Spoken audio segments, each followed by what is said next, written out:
오늘의 사연, 지금부터 시작할게요. 안녕하세요. 저는 결혼 3년 차 대한민국의 평범한 30대 가장입니다. 얼마 전 경험했던 아찔한 이야기에 대해서 한번 이야기해 보겠습니다. 저희 아내는 정말 미인입니다. 아내뿐만 아니라 저희 처갓집이 전부 다 미인이에요.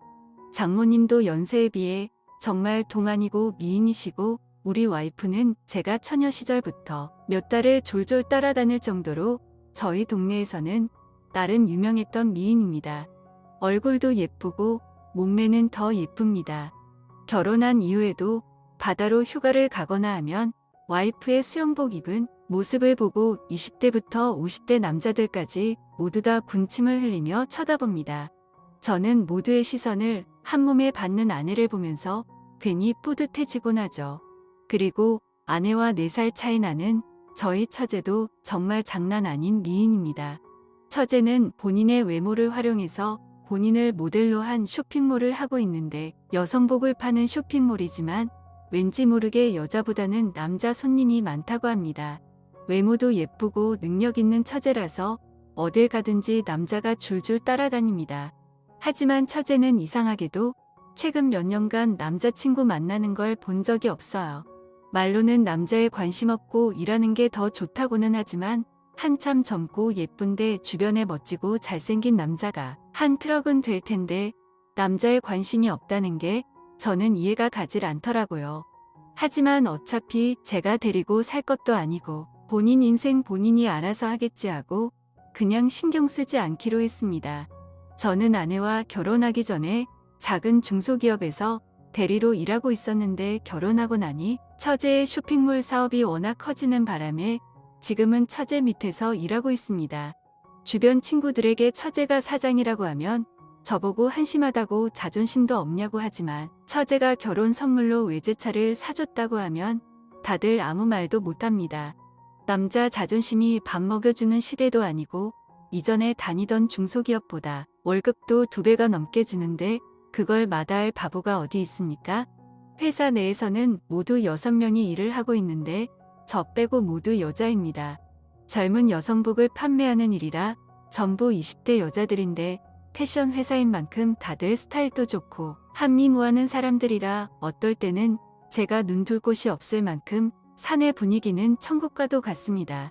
오죽했으면 처제가 저를 자기 회사에 들여보내면서 절대로 한눈 팔고 바람 피면 안 된다고 신신당부를 할 정도였겠습니까? 하지만 아무리 다른 사람들이 예쁘다고 한들 저희 와이프의 미모에 비할 수 있는 사람은 아무도 없었기 때문에 저는 바람 근처도 가지 않고 지금까지 잘 버티고 있었어요. 하지만 올 초에 저희 와이프가 임신을 하게 되면서 상황이 달라졌습니다. 저는 그전까지는 빨리 아이를 가졌으면 좋겠다는 생각만 하고 있었는데, 막상 아내가 아이를 가졌더니만 정말 큰 문제가 생기더라고요. 아내와 부부관계를 전혀 할 수가 없는 겁니다. 인터넷으로 찾아보니 어떻게 잘 조심하면 가능하다고는 하는데, 아내는 뱃속의 아이에게 모성애가 강하게 생겨서 그런 건지 절대로 안 된답니다. 안 되는 정도가 아니라 자기 몸에 손도 못 대게 합니다. 제 나이 30대 초반에 한창 왕성할 나이인데 아름다운 아내를 건드리지도 못하고 그냥 지켜보기만 한다는 것은 고문이나 마찬가지입니다.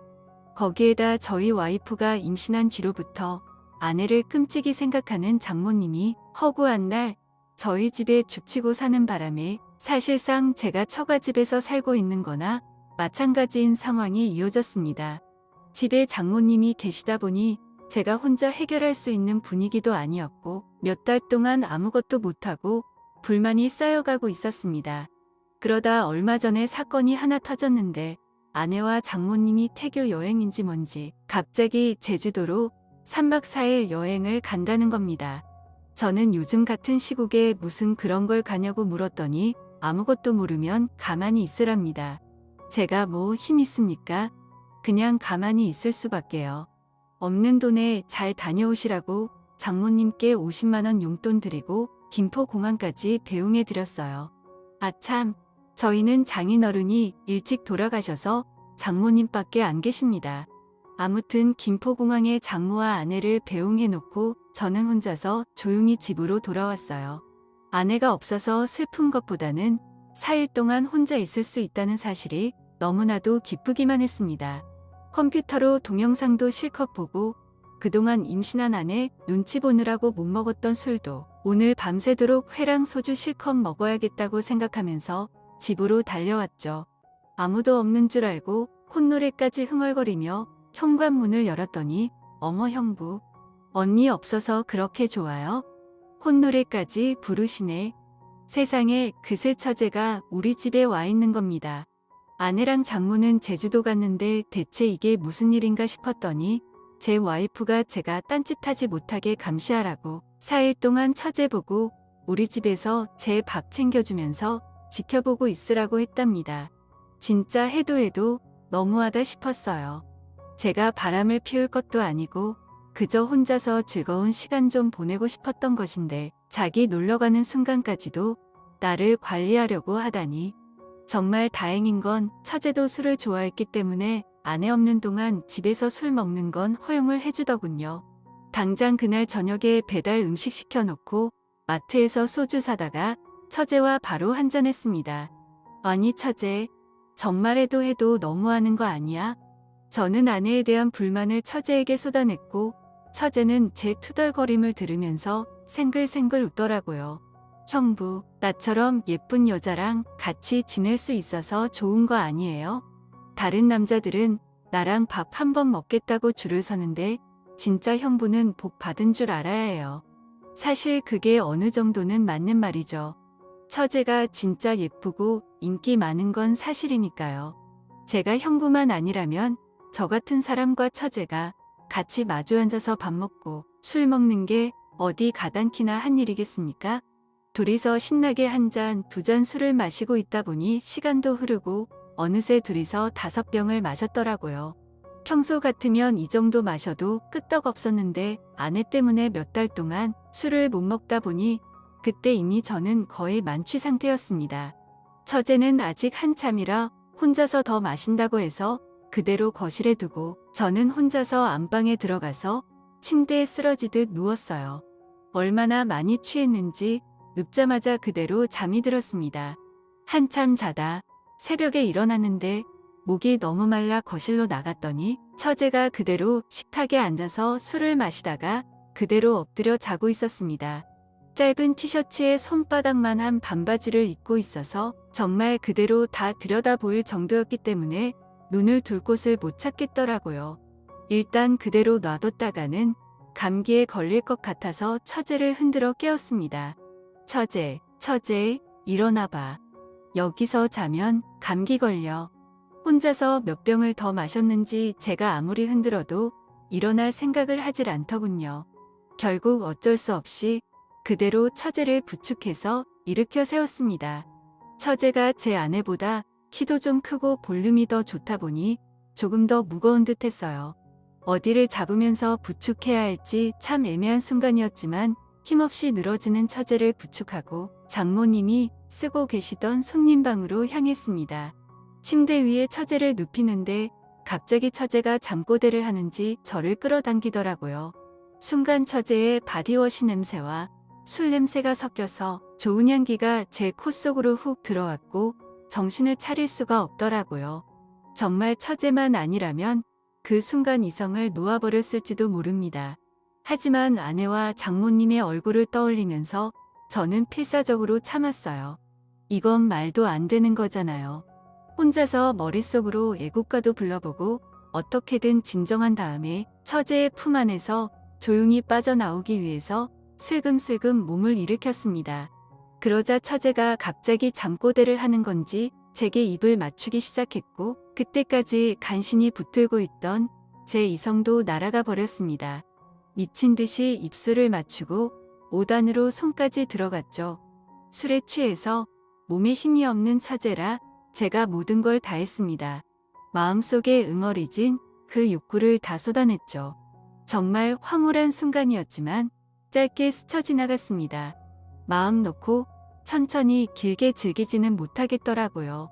솔직히 제가 정말로 잘못한 게 맞지만 누구든 그런 상황에서는 정신 차리기 쉽지 않을 거라고 생각합니다. 그래도 한 가지 다행인 건 처제가 정말 인사불성으로 취해서 그날 밤에 있었던 일을 기억하지 못할 것 같았어요. 술에 취해 기절해 있는 처제를 재우고 저는 새벽에 몰래 제 방으로 다시 돌아왔습니다.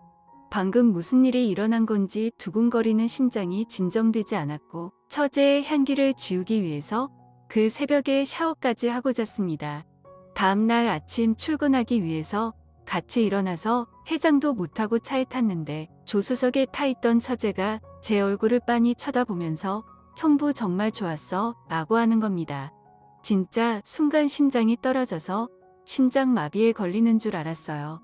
처제는 처음부터 술에 취한 것도 아니고 다 알고 있었던 겁니다.